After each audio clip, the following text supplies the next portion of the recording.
Diciembre del año 2019. En un acto histórico, Riquelme, de la mano de Jorge Amorameal, logra ganar su primera elección como vicepresidente segundo del Club Atlético Boca Juniors. A partir de enero, Miguel Ángel Russo empieza a trabajar como primer entrenador de Boca en la gestión Ameal-Riquelme y en marzo gana su primer campeonato nacional, arrebatándole ni más ni menos que el título a River en la última fecha. Lo que parecía que iba a ser un ciclo exitoso en aquel marzo del año 2020 se convirtió en el actual 2026 en un sinfín de malas decisiones y en un Boca que nunca pudo encontrar continuidad en el cargo. Esta es la historia de la gestión Juan Román Riquelme. Desde el 2020 hasta el año 2026 hizo vínculo con los técnicos que pasaron por el Club Atlético Boca Juniors. Empañado por la pandemia de COVID-19, el 2020 de Boca comenzó con un memorable título conseguido por Miguel Ángel Russo en aquella última fecha contra Gimnasia y Esgrima de La Plata. Era el primer campeonato festejado por la gestión a poco más de 2 meses de comenzar su mandato y un alivio para un Boca que venía de perder la Libertadores 2018 y 2019 contra River. Ganarle un campeonato al River de Gallardo, sumado a la nueva gestión al mando, hacía sentir en Boca un aire renovado que retomaba la ilusión intacta. Inmediatamente después y en su debut en la Bombonera con goleada de la Copa Libertadores de América 2020, Boca cierra un marzo con una goleada en Mendoza frente a Godoy Cruz por la primera fecha de la Copa de la Superliga, partido que fue el último hasta septiembre del 2020 por la suspensión del fútbol en COVID, es decir, Boca había dejado hacia la pandemia habiendo concluido su participación exitosa en Copa Libertadores con una goleada y habiéndole ganado ni más ni menos aquel campeonato nacional a River en la última fecha. 17 de septiembre del mismo año, 6 meses después de aquel Boca 4 Godoy Cruz 1, volvía a la acción pura y exclusivamente en la Copa Libertadores, único objetivo concreto de Boca después de ya haber ganado la Superliga 2019-2020. Boca superó la fase de grupos a Internacional en octavos y a Racing en cuarto de final. Ya en semifinales, con la ilusión más ferviente que nunca en enero del año 2021 y sabiendo que River ya había sido eliminado por Palmeiras en Brasil un día antes, Boca en una polémica presentación en Vila Belmiro es goleado y eliminado por Santos de la Copa Libertadores 2020. Que fue quizás el primer quiebre entre dirigencia, cuerpo técnico y futbolistas, y de hecho ningún protagonista habló jamás sobre aquella eliminación en Brasil, pero el hincha recuerda como una de las noches más fatídicas de la historia reciente. Un equipo sin entrega, un fútbol muy limitado y un buen Santos marcaron lo que a posteriori sería catalogado y firmado como aquella caminata atroz de Villa Belmiro. 4 días después, Boca le ganó a Banfield en San Juan y se consagró otra vez campeón del fútbol argentino. Era el segundo título consecutivo para la gestión y el cuerpo técnico, y Boca había conseguido ganar los 2 torneos anuales que AFA había disputado. A ojos de hoy, como si el Ceneice hubiese ganado tanto apertura como clausura. Era por la pandemia y el inicio relativamente cercano de la gestión Claudio Fabián Tapia y la reciente disolución de la Superliga, un fútbol algo más desorganizado al que tenemos hoy, obviamente profundizado por la situación pandémica global. El ciclo ruso se extendió hasta agosto del año 2021, hasta que por malos resultados se volvió insostenible. Boca perdió de visitante 1-0 en 1 contra Estudiantes, alcanzó la cifra de 10 partidos consecutivos sin ganar y se hundió en el puesto 24 de 26 de la tabla de posiciones. Todo esto fue suficiente para impulsar la salida de Russo y el fin de ciclo del primer entrenador elegido por la gestión presidida por Jorge Amorameal y encabezada en asuntos futbolísticos por Juan Román Riquelme. Para un desconcierto de un Boca poco competitivo que acumulaba una tremenda racha negativa y al que hay que sumarle el descontento de la gente, la salida de Carlos Tevez de Boca, último ídolo y referente del plantel, en junio del año 2021. La solución para eso: Sebastián Bataglia, técnico de la reserva que empezaba a ser el interino de la primera. En aquel momento una decisión lógica, un ídolo del club, un hombre de la casa, un entrenador que ya había encaminado a una generación memorable a ser campeón de reserva. Lo que el hincha de Boca aún desconocía es que iba a ser el principio de un mal prolongado durante todos los años de la gestión Juan Román Riquelme, que son los interinatos. Porque así arrancaba el ciclo de Bataglia, como un interinato a un Boca que permanecía en el fondo de la tabla de posiciones. En su debut en la Bombonera, Boca le ganó 1-0 a Patronato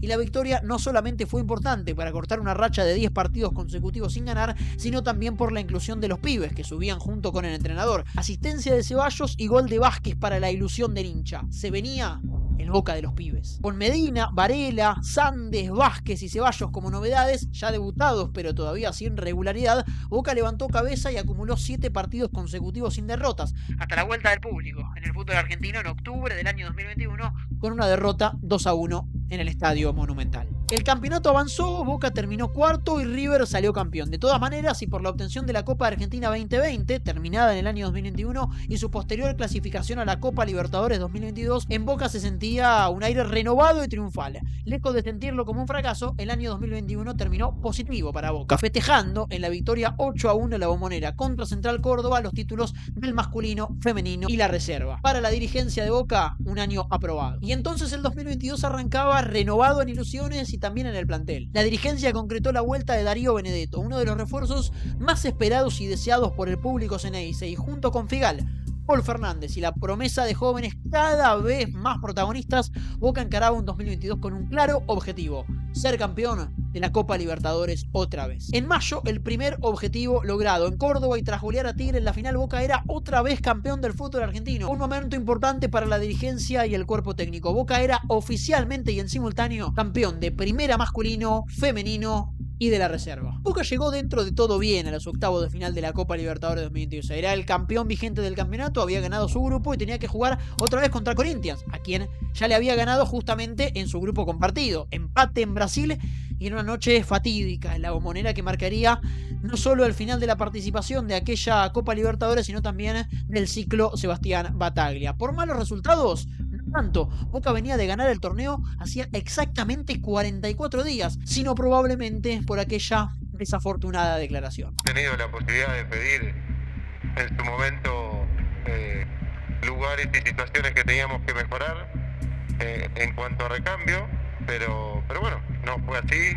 Entonces uno trata de hacerlo mejor con el plantel que tiene. Battaglia despedido en el incidente de la YPF, hablado y aclarado por el propio Battaglia tiempo después, y comenzaba en Boca el segundo interinato prácticamente consecutivo. Hugo Benjamín Ibarra, también campeón con la reserva de Boca, era ahora el entrenador ceneice. Más allá de que Boca había revalidado el puesto de Battaglia en enero del año 2022, Boca no contrataba a un entrenador desde enero del año 2020. Hacía ya más de 2 años. Por más insólito que suene, Boca fue otra vez campeón. En un campeonato en el que llegó 13º a la fecha 14, y tras ganar el Superclásico y definir de aquella memorable manera contra Independiente la Bombonera para ganarle el título a Racing, Boca y otro cierre anual lleno de mística y de festejos en la cancha de Boca. La eliminación de la Copa Libertadores y la salida de Battaglia ya habían quedado muy en el pasado para una gestión que cerraba otro año de manera triunfal y con festejos. Y acá llega el momento bisagra. Hugo Benjamín Ibarra, por haber sido campeón en el año 2022, renueva su contrato en enero del 2023 y continúa siendo el técnico de Boca para el comienzo del año 2023. ¿Fue una buena decisión? Es la pregunta que inevitablemente nos planteamos ahora y nos planteábamos también en aquel entrante 2023 después de Qatar. Bueno, más allá de que, como saben, la comisión directiva acabó echándolo antes del debut de la Copa Libertadores 2023, es decir, renovó en enero y se fue antes de abril, quizás Boca tuvo, ante un insólito campeonato ganado y con una gran camada de futbolistas y juveniles, una chance dorada de dar vuelta a la página y agradecerle a un entrenador por el título obtenido, pero para enero y con el fin de planificar la Copa Libertadores 2023, buscar otro nombre para el cargo y no a otro interino reivindicado. O por lo menos así lo pensó su antecesor Battaglia, que dijo justamente esto. De todas formas, y luego de perder 2 partidos de campeonato local, Ibarra dejó de ser el técnico de Boca y llegó el primer interinato de Mariano Herrón para dirigir contra Barracas y en el debut de la Copa Libertadores, partidos previos a la llegada de Jorge Almirón como técnico de Boca.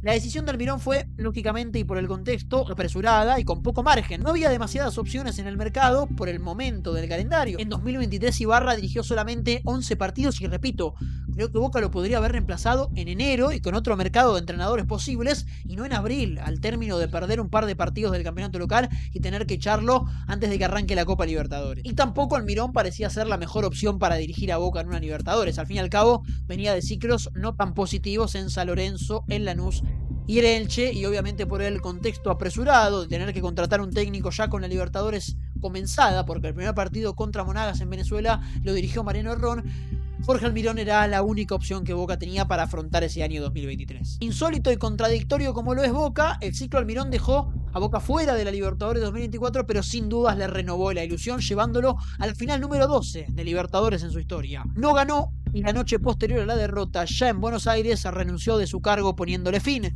a un ciclo corto y con emociones fuertes en medio de un clima político hostil por las elecciones presidenciales que tuvieron lugar en diciembre de aquel 2023 al término de la Copa Libertadores. Riquelme ganó aquellas elecciones por amplio margen, ahora como presidente, y se convirtió en el hombre más votado en la historia de las elecciones presidenciales del fútbol argentino. El pueblo ceneice aún confiaba en su ídolo y creía fervientemente que, a pesar de no jugar la Copa Libertadores en el año 2024, pero habiendo llegado a la final en el año anterior, Boca estaba cerca de su séptima conquista. En el que creo, honesta y personalmente, el movimiento más prolijo de todos los mencionados hasta acá, Diego Martínez será el elegido por Riquelme para afrontar el año 2024, el primero en su gestión como presidente del club, con la imperiosa necesidad de volver a ser campeón, volver a la Copa Libertadores y mantenerse en su cargo por lo menos por más de un año, algo que ninguno de los técnicos anteriores había podido hacer, a excepción de Russo, que lo hizo porque tuvo 6 meses de pandemia en el medio. El ciclo Diego Martínez comenzó con aciertos y buen fútbol. La polémica salida de Valentín Barco de Boca lógicamente iba a generar un hueco en aquel plantel, pero la incorporación de Kevin Zenón desde Unión de Santa Fe, un acierto concreto y suplió la baja del crack de Boca Predio. Junto con él, Lautaro Blanco y la compra definitiva de Miguel Merentiel como lo mejor de Boca en el mercado de pases de cara al ciclo Diego Martínez. Con identidad y buen juego, el Boca de Martínez avanzó hasta la semifinal del campeonato argentino, dejando afuera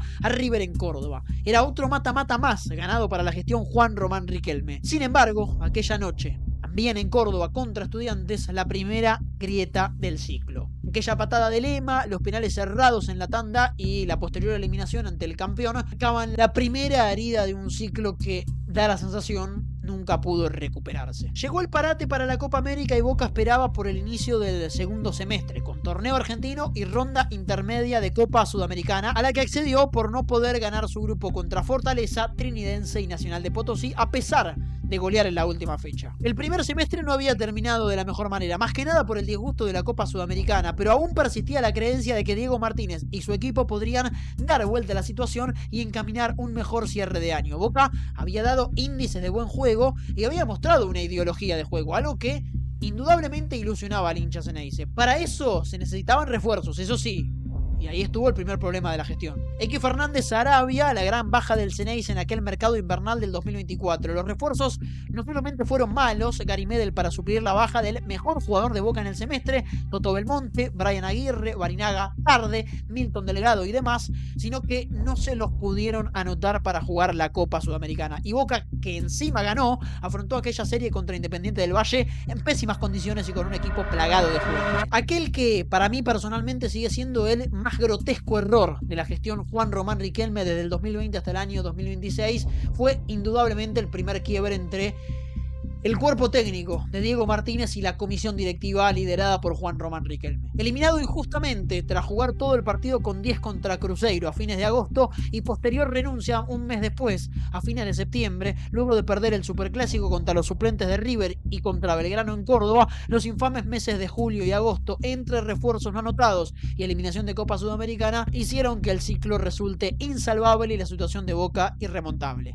El buen trabajo del primer semestre y la gota de ilusión que el ciclo Martínez había generado en Boca, destrozados antes de octubre. Otro mal ciclo para el Boca de Riquelme que terminaba antes de diciembre. Rápidamente llegó Gago, una apuesta en perfil e ideología similar a la de Martínez, pero con un factor positivo. Gago era un hombre de la casa que conocía el mundo Boca, lo cual lo hacía sonar ideal para revertir la situación y devolver a Boca a la Copa Libertadores. En el medio, un partido de interinato de Ron, ya el tercero. El ciclo Gago empezó de manera muy poco prometedora. Perdió 3-0 contra Tigre en el debut antes de un partido verdaderamente importante. Cuartos de Copa Argentina, el camino más allanado que tenía Boca hacia la Libertadores 2025, ya sin River en el camino. Boca eliminó a Gimnasia por penales, lo cual significó un envión anímico para el ciclo. El año 2024 Boca lo terminó como el primero sin salir campeón en 8 años y cumpliendo a medias el objetivo primordial. Perdió las semifinales de la Copa Argentina versus el subcampeón Vélez, pero se metió en la fase previa de la Libertadores 2025. Etapa en la que Boca nunca había clasificado, pero todos imaginaban debería ser solo 2 partidos más y finalmente acabar en la fase de grupos. Diciembre y el sorteo de la fase 2, favorable para Boca, Alianza Lima y Deportes Iquique. Enero y los refuerzos, Velasco, Bataglia, Marquesina, Ayrton Costa, Ander Herrera, Carlos Palacios y Alarcón, febrero y el fin del ciclo. Boca eliminado contra Alianza Lima en la fase 2 de la Copa Libertadores de América 2025 y el Bostero, que sentía que sin la gran ilusión de la Copa Libertadores el año estaba terminado en febrero. Es cierto que Boca había hecho un muy buen mercado de pases para el que el propio Riquelme catalogó como uno de los mejores en la historia reciente del club, pero no le alcanzó para superar la fase 2 de la Copa. El ciclo de Gago siguió, ganó 6 de 7 partidos por campeonato local hasta llegar a su fatídico final, aquella derrota con línea de 5 en el Estadio Monumental que le hizo perder su cargo. A Gago lo echaron después de perder con River, no por perder necesariamente, sino por cómo perdió, dejando una imagen de inferioridad total ante el rival de toda la vida y traicionando sus propios principios de juego, poniendo una línea de 5 muy criticada después. De todas maneras, el ciclo Gago se sentía terminado, o que por lo menos prendía de un hilo desde su eliminación de la Libertadores, aquella en manos de Alianza Lima y La Bombonera. Inevitablemente jugó los 7 partidos posteriores con el resultado opuesto y nunca pudo superar ese trauma, aún habiéndolos ganado casi todos. El nuevo interinato de Ron, cuarto y último por ahora, por 3 partidos: empate contra Tigre en victoria, empate y triunfo por penales contra Lanús en octavos y eliminación contra Independiente en La Bombonera. El primer semestre del 2025 terminó entre silbidos e insultos hacia cuerpo técnico, jugadores y dirigentes. En un cambio radical de intenciones, porque Boca venía con técnicos jóvenes que trataban de priorizar la tenencia de la pelota y tratar de jugar lindo, Boca dio un cambio radical, como decimos, y llegó una grata sorpresa: la vuelta de Miguel Ángel Russo. Su radiante llegada a Boca, feliz, brillante, sonriente, le cambió la cara a la Boca de Riquelme en el Mundial de Clubes. Era una difícil parada para la gestión, eso es cierto, no tanto por la búsqueda del resultado concreto, aunque siempre existió la ilusión, sino más bien por la imagen que daría Boca a nivel mundial. Lo segundo lo aprobó: fiesta en Miami y el casi ganarle a Benfica, casi ganarle al Bayern. Y a pesar de que su imagen en Nashville contra Oakland City fue deplorable y olvidable, Boca volvía a la Argentina sabiendo que versus ambos equipos europeos había mostrado una cara que debía buscar replicar en el ámbito local.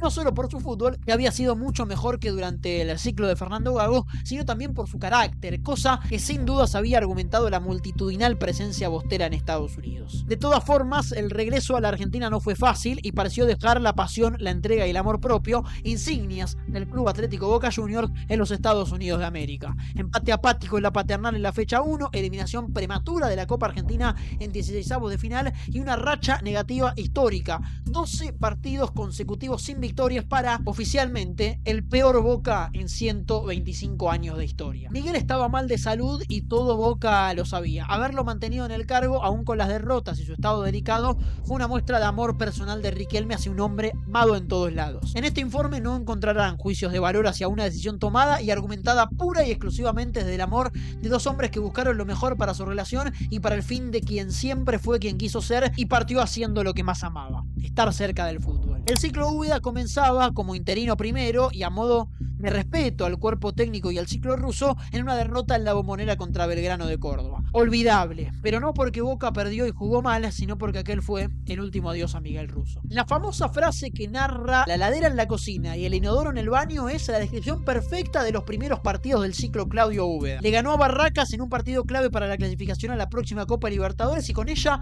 acumuló 6 victorias seguidas, pasando por un baile a River en La Bombonera. Baile que oficialmente lo devolvió a la fase de grupos de la Copa después de 2 años sin participar y le permitió llegar a la semifinal del campeonato e ilusionarse con ser campeón local más de 3 años más tarde. De todas formas, el destino o las decisiones del cuerpo técnico tenían otro plan. Boca quedó eliminado contra Racing en la cancha de Boca y el ciclo Úbeda recibió la primera mancha imborrable: ese cambio de Ceballos en el segundo tiempo antes del gol de Maravilla Martínez, el cual toda La Bombonera reprobó como pocas veces recuerde en una cancha de fútbol. Fue indudablemente un antes y un después para un ciclo que otra vez volvió a perder la confianza para con su gente. Boca no pudo ser campeón. Alcanzaba para renovar a Úbeda. Había logrado meter otra vez a Boca en la Copa Libertadores, pero sus números como entrenador no lo respaldaban y la decisión del cambio en la semifinal contra Racing era un sorbo aún difícil de tragar. Con dudas y rumores de una posible no continuidad, Claudio Úbeda continuó siendo el técnico de Boca y se convirtió en el tercer técnico interino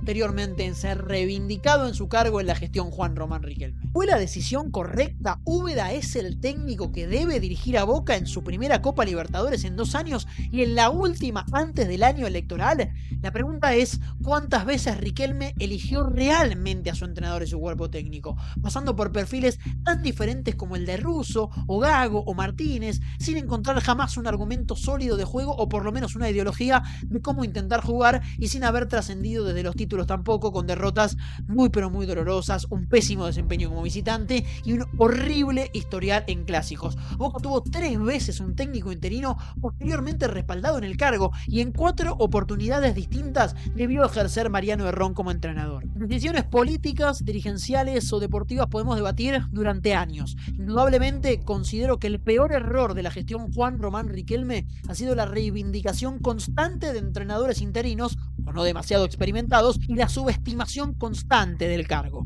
Boca solamente 2 veces comenzó el año con un nuevo entrenador en enero, con mercado de pases a disposición, y solo en el año 2020 terminó siendo el mismo técnico que arrancó. ¿Riquelme arma los equipos? Bueno, eso honestamente no lo sé, pero honestamente entiendo a quien lo piense, teniendo en cuenta el constante bastardeo que hay de esta gestión puntual desde el año 2020 hasta el año 2026 para con el puesto del entrenador en Boca.